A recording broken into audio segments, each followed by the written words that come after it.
আন্দোলনে পদত্যাগ করে দেশ ছেড়েছেন। পদত্যাগ করে দেশ ছাড়লেন। পদত্যাগ না করে দেশ ছেড়েছেন। এখানে সার্জিস পদত্যাগ করেছে, এখন পদত্যাগ করে কি হবে? যে ক্রুশিয়াল মোমেন্ট। ইতিমধ্যে কয়েকজন উপদেষ্টাও আমরা শুনতে পাচ্ছি যে তারা বাংলাদেশ থেকে পালিয়ে গেছে ব্যাংককে। এখানে প্রায় 4 জনের নাম বলা হয়েছে। এটি আপনার সালাউদ্দিন ভাই নিশ্চিত করেছেন ওনার ভেরিফাইড ফেসবুক পেজ থেকে। যে পালানো কিন্তু শুরু হয়ে গিয়েছে, অলরেডি পালিয়ে যাচ্ছে, উপদেষ্টারা পালানো শুরু করছে। যার যার সেফ এক্সিট, বিভিন্ন জায়গায় কে কোথায় যাবে সেগুলো প্রক্রিয়া শুরু হয়ে গেছে এবং পালানো শুরু করে দিয়েছে।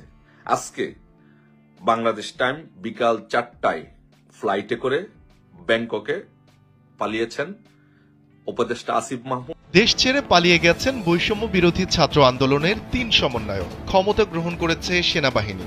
আসিফ নজরুল এখন কোথায়? কাউকেই দেশ ছাড়তে দেয়া হবে না। প্রধান হিসাবে আমার প্রধান দায়িত্ব হচ্ছে সেনাবাহিনীকে সবসময় যুদ্ধের জন্য প্রস্তুত রাখা, বিভিন্ন ভবিষ্যৎ চ্যালেঞ্জের জন্য প্রস্তুত রাখা। সেই কাজটাই ইনশাআল্লাহ আমি করে যাব। আজকে বসলাম এর জন্য, পরিস্থিতি যা পত্রপত্রিকায় দেখছি, মানুষের মধ্যে দেখছি, তো মনে অনেকগুলো প্রশ্ন যে এই সরকার একজন মাফিয়া সরকার, এই সরকার একজন সন্ত্রাসী সরকার, সন্ত্রাসী লাভবান করে। এখন এই সরকার রাষ্ট্রীয় ক্ষমতা, পুলিশ বাহিনী। How impossible! কখনো এই সমন্বয়করা যদি ডাকে আর একজন মানুষ এই ধরনের কাউকে পাবে না, কখনো না। তারা আমাদের সাথে ভয়ঙ্কর রকমের প্রতারণা করেছে। সমন্বয়কদের ডাকে আর কেউ কখনো যাবে না, একজন মানুষও যাবে না। তারা আমাদের সাথে বেইমানি করেছে, বন্যার টাকার মতো জুলাই ফাউন্ডেশনের টাকা মেরে পালিয়েছে। এবার সমন্বয়কদের কঠোর সমালোচনা করলেন এক তরুণ। জুলাই ফাউন্ডেশন থেকে পদত্যাগ করেছেন সমন্বয়ক সার্জিস আলম, আর তারপরেই শুরু হয়েছে নানান গুঞ্জন।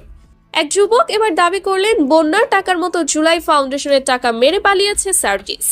তিনি আরো বলেন, সমন্বয়করা আমাদের যেই কথা বলে একতাবদ্ধ করেছিল, তারা সেই কথা ভুলে। আসসালামু আলাইকুম ভিউয়ার, সবাই কেমন আছেন? আশা করতেছি আপনারা অনেক অনেক ভালো আছেন। তো ভিউয়ার্স, আজকের ভিডিওর টাইটেল এবং থাম্বনেল দেখে আপনারা অবশ্যই বুঝে গেছেন যে আজকের ভিডিওটি কাকে নিয়ে এবং কি নিয়ে হতে যাচ্ছে। তো ভিউয়ার্স, ভিডিও মহলে কিন্তু গুঞ্জন উঠেছে যে সার্জিস আলম নাকি দেশ ছেড়ে পালাচ্ছেন, সমন্বয়করা নাকি দেশ ছেড়ে পালাচ্ছেন। তো সেই সব নিয়েই থাকছে আজকের এই ভিডিওটি না টেনে সম্পূর্ণ দেখার অনুরোধ রইল। কারণ আপনারা যদি ভিডিওটি টেনে টেনে দেখেন, সেক্ষেত্রে আপনারা ভিডিওর কিছুই বুঝতে পারবেন না। তাই অবশ্যই ফুল ভিডিওটি দেখতে হবে। তো চলেন মূল ভিডিওতে চলে যাই। মূল ভিডিওতে যাওয়ার আগে ছোট্ট একটা রিকোয়েস্ট, আমাদের চ্যানেলে নতুন দর্শক হয়ে থাকলে অবশ্যই চ্যানেলটিকে সাবস্ক্রাইব করে রাখবেন। তো চলেন ভিডিওতে। আবারও একটি জরুরি সংবাদ নিয়ে লাইভে আসলাম, যে সেটি হচ্ছে যে পালানো কিন্তু শুরু হয়ে গিয়েছে, অলরেডি পালিয়ে যাচ্ছে, উপদেষ্টারা পালানো শুরু করছে। যার যার সেফ এক্সিট, বিভিন্ন জায়গায় কে কোথায় যাবে সেগুলো প্রক্রিয়া শুরু হয়ে গেছে এবং পালানো শুরু করে দিয়েছে। আজকে বাংলাদেশ টাইম বিকাল 4টায় ফ্লাইটে করে ব্যাংককে পালিয়েছেন উপদেষ্টা আসিফ মাহমুদ, উপদেষ্টা মাহফুজ, এবং তার সাথে ছিলেন মোয়াজ্জেম হোসেন এবং আব্দুল আহাদ নামে তাদের সহযোগী। এই 2 জন উপদেষ্টা এবং এরা বাংলাদেশ থেকে আজকে ব্যাংককে পালিয়েছে। সো ইনশাল্লাহ পালানোর প্রক্রিয়া শুরু। যেটা বলেছিলাম যে সেনাবাহিনীর সাথে ইউনূসের চরম পরিমাণ দ্বন্দ্ব শুরু হয়ে গেছে। সেনাবাহিনীর সাথে ইউনূসের একদম মুখোমুখি একটা পর্যায়ে চলে যাচ্ছে সবকিছু। সো ইনশাল্লাহ বিজয় আমাদের সুনিশ্চিত। ইনশাল্লাহ আমরা বলেছিলাম, আগেই বলেছি যে কষ্ট, দুঃখ, বেদনা, সমস্যা এগুলো সাময়িক। রাজনীতি করতে হলে 111-এর মধ্যে এরকম পরিস্থিতি সৃষ্টি হবে, এরকম ঘটনা হবে, এগুলো কোনো বিষয় না, এগুলো মাথায় রাখতে হবে। এগুলো মাথায় রেখেই আমাদের রাজনীতি করতে হবে।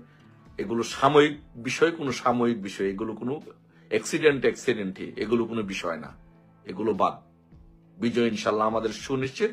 আজকে বিকাল 4টার ফ্লাইটে ব্যাংককে পালিয়েছে আসিফ মাহমুদ, মাহফুজ, এই 2 জন, তাদের সাথে গিয়েছে মোয়াজ্জেম এবং আব্দুল আহাদ। বাকিরাও ইনশাল্লাহ আস্তে আস্তে সবাই পালিয়ে যাবে। আমি যেটা বলবো যে আপনাদের বাংলাদেশ আওয়ামী লীগের সকল নেতৃবৃন্দদেরকে বলবো, সকল পর্যায়ের নেতা, গ্রাম থেকে নিয়ে উপজেলা, জেলা, ওয়ার্ড, নগর, মহানগর সব জায়গার নেতৃবৃন্দদেরকে বলবো যে আপনারা প্রস্তুত থাকবেন, কোনো নেতৃত্বের জন্য অপেক্ষা করবেন না। আপনারা সবাই নেতা, একজন কর্মী আমার নেতা, গ্রামে গঞ্জে যে যেখানে আছেন প্রত্যেকে সবাই সবার নেতা। এখানে কোনো বিষয় না যে কে নেতৃত্ব দিবে, কে অর্ডার দিবে, আপা অর্ডার দিলে আমি এটা করবো, আপা অর্ডার না দিলে এটা করব, এগুলো কোনো বিষয় না। আমরা প্রত্যেকে নেতা, আপনারা আমাদের নেতা। আপনাদের নেতৃত্বে আগামী দিনে বাংলাদেশ আওয়ামী লীগ চলবে, বাংলাদেশ আওয়ামী লীগ বিনির্মাণ হবে। আপনাদের নেতৃত্বে এই বাংলাদেশ আওয়ামী লীগ সুসংগঠিত হবে, আওয়ামী লীগ নিফর্ম হবে। আওয়ামী লীগ আগামী দিনে প্রধানমন্ত্রীকে প্রধানমন্ত্রী করে বাংলাদেশের রাষ্ট্রীয় ক্ষমতা চালাবে। আপনারাই হচ্ছেন প্রত্যেকটি যারা আপনারা নেতৃবৃন্দ আছেন, কর্মী আছেন, আপনার এই নেতা। এই পরিস্থিতিতে বাংলাদেশে আওয়ামী লীগের নেতৃত্ব তৈরি হবে, আপনারা নেতৃত্ব দিবেন, এই দেশকে ইউনূসের হাত থেকে রক্ষা করবেন। এটা হচ্ছে আপনাদের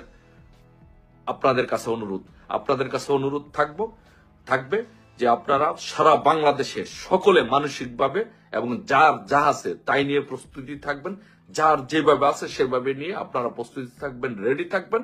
আপনাদের মানসিক প্রস্তুতি এবং লজিস্টিক সাপোর্টের যে প্রস্তুতি সেগুলো নিয়ে আপনারা প্রস্তুতি থাকবেন। ইনশাল্লাহ বিজয় ইনশাল্লাহ খুব বেশি দূরে নয়। ইনশাল্লাহ আমাদের অচিরে আমরা যদি যে মেকানিজম হচ্ছে, যে কাজগুলো হচ্ছে, সেই কাজগুলো যদি সঠিকভাবে আমরা প্রয়োগ করতে পারি, সেই কাজগুলো সঠিকভাবে যদি ব্যবহার করতে পারি, আমরা যদি সকলে ঐক্যবদ্ধভাবে আওয়ামী লীগের নেতৃবৃন্দ কারো জন্য অপেক্ষা না করে, কারো সাথে কেউ না লেগে, কারো পিছনে কেউ না লাগে।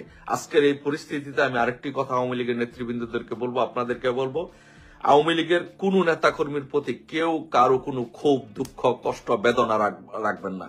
যদি কোনো বেদনা আওয়ামী লীগের যদি কোনো নেতৃবৃন্দের, বঞ্চিত অবহেলিত কোনো নেতৃবৃন্দের যদি কোনো ক্ষোভ থাকে, দুঃখ থাকে, কষ্ট থাকে, সেটা আমার। দীর্ঘদিন রাজনীতি করার ফলে এই রাজনীতিতে কিছু পাইনি।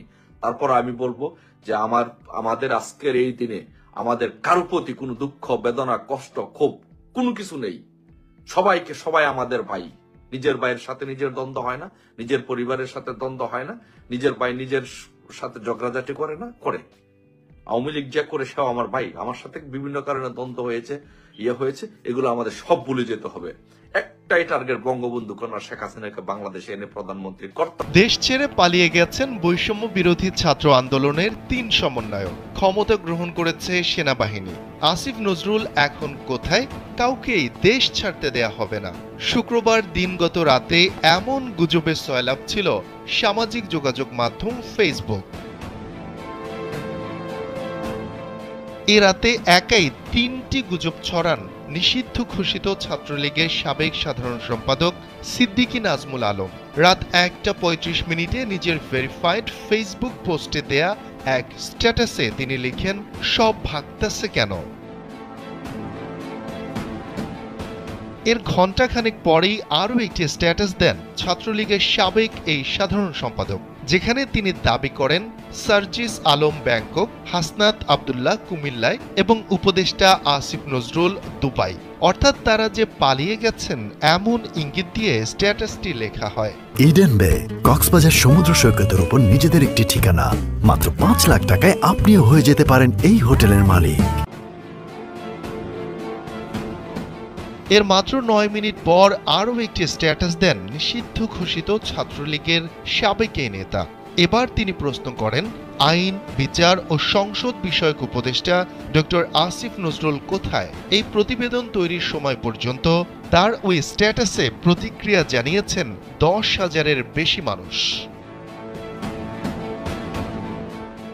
এদিকে ফেসবুকে এমন গুজব ছড়ানো এবং কোনো যাচাই বাছাই ছাড়াই সেগুলোকে শেয়ার করায় সমালোচনা ও হাস্যরসের শিকার হয়েছেন সিদ্দিকী নাজমুল আলম সহ আওয়ামী লীগ ও দলটির অঙ্গ সংগঠনের নেতারা। আন্তর্জাতিক বার্তা সংস্থা এএফপির বাংলাদেশের ফ্যাক্ট চেক এডিটর কদর উদ্দিন শিশির সিদ্দিকী নাজমুল আলমের পোস্ট শেয়ার করে লিখেন, ভোর রাতে ঘুম ভাঙার পর টের পেলাম ঢাকার রাস্তায় কোনো মানুষ নেই, সবাই পালিয়ে গেছে শহর ছেড়ে। আমিও সকালে ঢাকা ছাড়ব। এদিকে নাজমুল ভাইয়ের সাথে জামাতে তাহাজ্জুদ আদায় শেষে ভোর 6টায় ধানমন্ডিতে ফুল দিতে যাবে বড়াপা।